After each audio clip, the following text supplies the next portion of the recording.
Paul अल्मेडास डिनाक Switzerland का एक language teacher था जो 1924 में यूरोप में जर्मन ज़ुबान पढ़ा रहा था। इसको ट्यूबरक्लोसिस की बीमारी थी। ये अपना इलाज करवा कर वापस स्विट्ज़रलैंड जाना चाहता था, लेकिन स्विट्ज़रलैंड जाने से पहले उसने अपने हाथ से लिखे जर्मन ज़ुबान में कई सौ सफ़ात पर मुश्तमिल नोट्स अपने पसंदीदा स्टूडेंट जॉर्जियस पापाहार्ट्ज़ को दिए ताकि जर्मन ज़ुबान सीखने में उसके काम आ सके। उसके बाद वो वहाँ से चला गया और वो दोबारा कभी नहीं मिले। जब पापाहार्ट्ज़ ने उसका तर्जुमा किया तो इन नोट्स में अगली आने वाली न्यूक्लियर वार के बारे में, मार्स में रहने वाले लोगों के बारे में और ग्लोबल गवर्नमेंट के बारे में सब कुछ लिखा हुआ था। इन नोट्स के कुछ सेक्शन में फ्लाइंग व्हीकल्स, होलोग्राफिक टेक्नोलॉजी और एलियन से कॉन्टैक्ट के मुतालिक जिक्र था। जैसे जैसे पापाहार्ट्ज़ इसको पढ़ता गया तो वो हैरान होता गया कि वो जो पढ़ रहा है वो कोई नावल नहीं बल्कि डिनाक की पर्सनल डायरी है, जिसमें यह लिखा था कि पॉल डिनाक साल 1921 में कोमा में गया और 3906 में जाकर जाग गया और उसने फ्यूचर में 1 साल गुजारा और उसने वो सब कुछ लिखा जो उसने वहाँ पर देखा। तो दोस्तों, आपको क्या लगता है, क्या ऐसा मुमकिन है? इस वीडियो में हम साल 2000 से 3906 तक हुए उन तमाम वाक़यात का जिक्र करेंगे जो डिनाक ने अपने नोट्स में लिखा। तो वक्त ज़ाया किए बगैर वीडियो को शुरू करते हैं।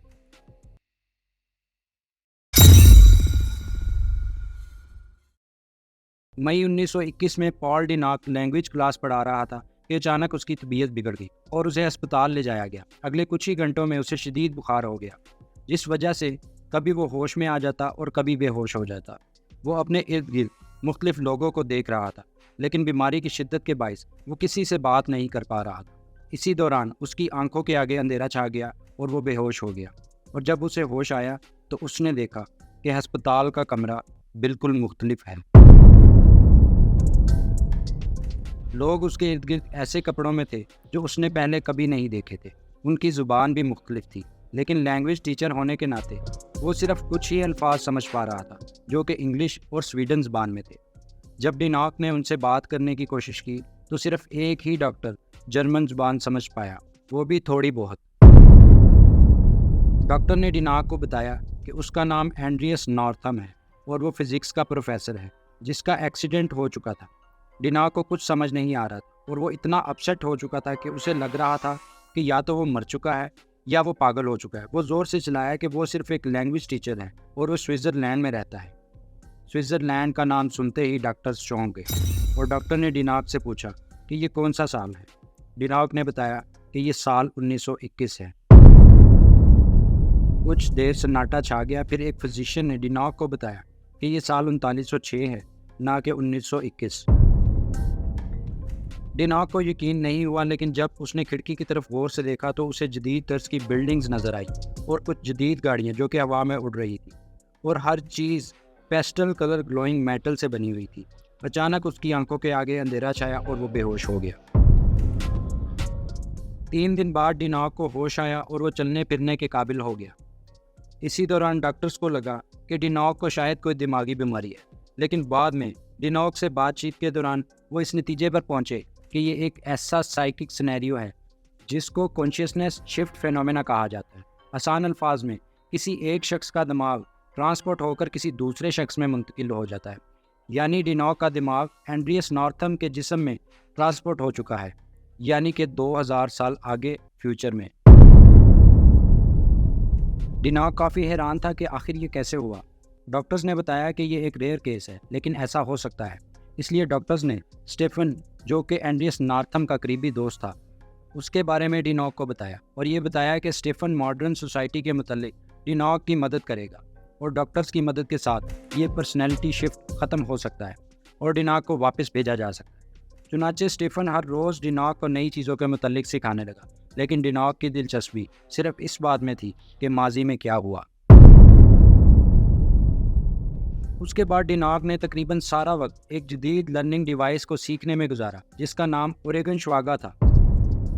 ओरेगन श्वागा एक हाथ में पकड़ने वाली किताब की तरह की एक डिवाइस थी जो कि मूविंग 3D इमेजेस बनाती थी और वो किसी भी चीज़ की सारी तफसील बताती थी, म्यूज़िक और 3D डायमेंशंस के साथ, लाइक एन आईपैड।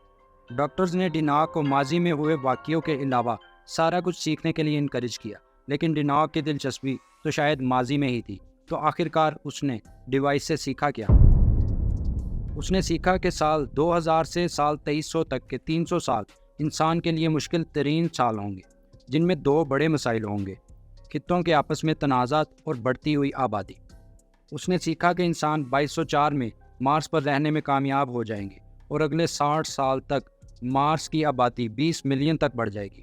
लेकिन 2265 में प्लैनेट वाइड कैटास्ट्रोफी जैसे किसी बड़े वाक़ये में सारी मार्स कॉलोनीज़ तबाह हो जाएंगी और इंसान इसके बाद ये कोशिश कभी दोबारा नहीं करेगा। 2309 में छोटे पैमाने पर न्यूक्लियर वार होगी, जिसमें यूरोप का काफ़ी हिस्सा तबाह हो जाएगा। सिर्फ बाल्टिक और स्कैंडिनेवियन ममालिक ही बच सकेंगे। ये एक आलमी जंग होगी और 80 साल चलेगी और इंसानी आबादी ख़तरनाक हद तक कम हो जाएगी। 2396 में इस जंग के ख़ात्मे के लिए एक नई वन वर्ल्ड गवर्नमेंट, जिसका नाम रेड स्टॉर्ट होगा, उसका क़याम होगा, जो कि पुरानी तहजीब का खात्मा और नई जदीद तारीख का आगाज़ करेगी। और इस गवर्नमेंट को सिर्फ ताकतवर और दौलतमंद लोग ही चलाएंगे, लेकिन लोग अपनी अमूमी हुब्बुल वतनी नहीं छोड़ेंगे और 200 साल तक रेजिस्ट करते रहेंगे। और नतीजे के तौर पर सभी लोग इन ताकतवर और दौलतमंद लोगों को इलेक्ट करना छोड़ देंगे। सभी ऊंचे दर्जे के ऑफिसेस साइंटिस्ट, फिलासफर्स और ह्यूमैनिटेरियन संभालना शुरू कर देंगे।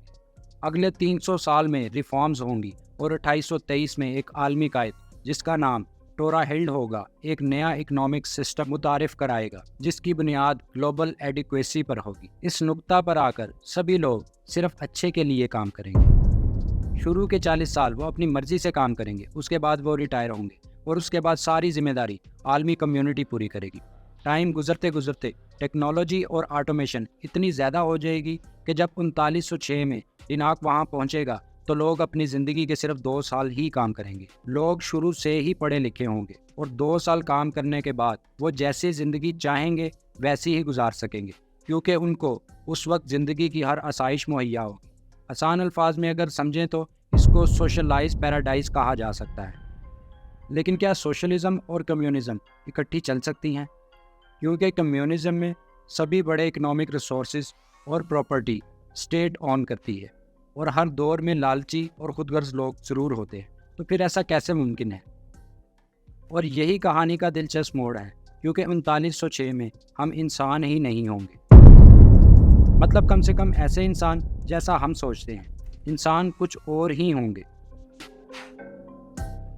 यहाँ पर पॉल डी नॉक्स ने एक फिनोमेना नेबल वर्क का जिक्र किया है, जिसमें साल 3000 में लोगों के साथ एक ऐसा एक्सपेरिमेंट किया जाएगा कि इस एक्सपेरिमेंट में इंसानी दिमाग की साख तब्दील करके एक नया सेंस ऑर्गन डेवलप किया जाएगा और ये ऑर्गन की रसाई रूहानी इल्म तक होगी।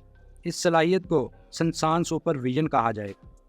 जिस इंसान पर भी नेबल वर्क किया जाएगा तो इस प्रोसेस से गुजर के पहले ही लम्हे में इंसान की कैफियत बदल जाएगी और इस कैफियत में इंसान को फौरी तौर पर लामुतनाही खुशी, इल्हामी मालूमात, दुनियावी चीज़ों से मुबर्रा एहसास जैसी चीज़ों का तजर्बा होगा। लेकिन जो भी नेबल वर्क से गुजरेगा वो सब इंसान मर जाएंगे। इस मशहूर कुन कैफियत का एहसास ऐसा होगा कि लोग नेबल वर्क के लिए मौत भी कबूल करने को तैयार होंगे और मरते वक्त उनके चेहरों पर अजीब सी खुशी और वजदान सी कैफियत होगी। आखिरकार 6 सितंबर 2382 में अलेक्सिस वोल्की नामी 76 साला शख्स नेबल वर्क से बचने वाला पहला शख्स हो और इसके बाद से नेबल वर्क हर इंसान की ज़िंदगी का हिस्सा बन जाएगा। इस ज़हनी सलाहियत का दूर दूर तक आज की इंसानी नेचर के साथ कोई ताल्लुक ना हो। यही वजह है कि 3906 का इंसान वैसा इंसान बिल्कुल नहीं होगा जो कि आजकल हम देखते हैं, और वो सब इंसान सिर्फ अच्छे के लिए ही काम करेंगे और इंसानी दिमाग की बदली हुई वायरिंग ही इसकी तरक्की की वजह होगी। एंड्रियस नॉर्थम ने पूरा 1 साल मॉडर्न सोसाइटी में सोए बगैर गुजारा और आखिरकार पूरे 1 साल बाद उसको आंखों में भारीपन महसूस हुआ और शायद पहली बार उसे लगा कि उसे नींद आ चुकी है। इसके बाद वो सो गया और एंड्रियस नॉर्थम के सोते ही डिनॉक 1922 में कोमा से जाग गया। डिनॉक की स्टोरी वाकई ही बहुत शानदार है, लेकिन हकीकत में आखिर ये कहानी हकीकत है या कोई अफसाना या कुछ और? इसके हवाले से हमारे पास 3 ऑप्शंस हो सकती हैं जो हम आपके सामने रखेंगे। पहला ये कि उसने वाकई ही कोमा के दौरान एक पैरानॉर्मल एक्सपीरियंस किया है और वो 2000 साल फ्यूचर में गया। अगर आप सारी किताब पढ़ें जिसके 300 से ज़ायद सफ़ात हैं तो उसमें सारी तफसील मौजूद है और उसमें कई 100 चीज़ों के नाम, जगह और तफसील बताई गई है, जिसमें उसने इंटरनेट, फ्लाइंग व्हीकल्स और टेलीपोर्टर्स वगैरह का जिक्र भी किया है। दूसरी ये कि जब वो कोमा में था तो उसको लगा कि यह हकीकत थी, लेकिन यह सिर्फ एक अजीब सा ख्वाब था, क्योंकि बाज़ दिमागी इंजरीज़ इस तरह की होती हैं कि जिसमें कोई ख्वाब या ख्याल नहीं आता, लेकिन बाज़ इंजरीज़ में दिमाग को ऐसे ख्यालात आ सकते हैं। क्योंकि 300 सफ़ात के लिए कम से कम 1 साल के लिए ख्वाब आना ज़रूरी है, क्योंकि इतनी डिटेल्स कोई आधे घंटे या 1 दिन के ख्वाब में नहीं लिखी जा सकती। तीसरी थ्योरी, जो कि सबसे वैलिड थ्योरी है और हम इस थ्योरी का यकीन कर सकते हैं, वो ये है कि पॉल डिनाक एग्जिस्ट ही नहीं करता था।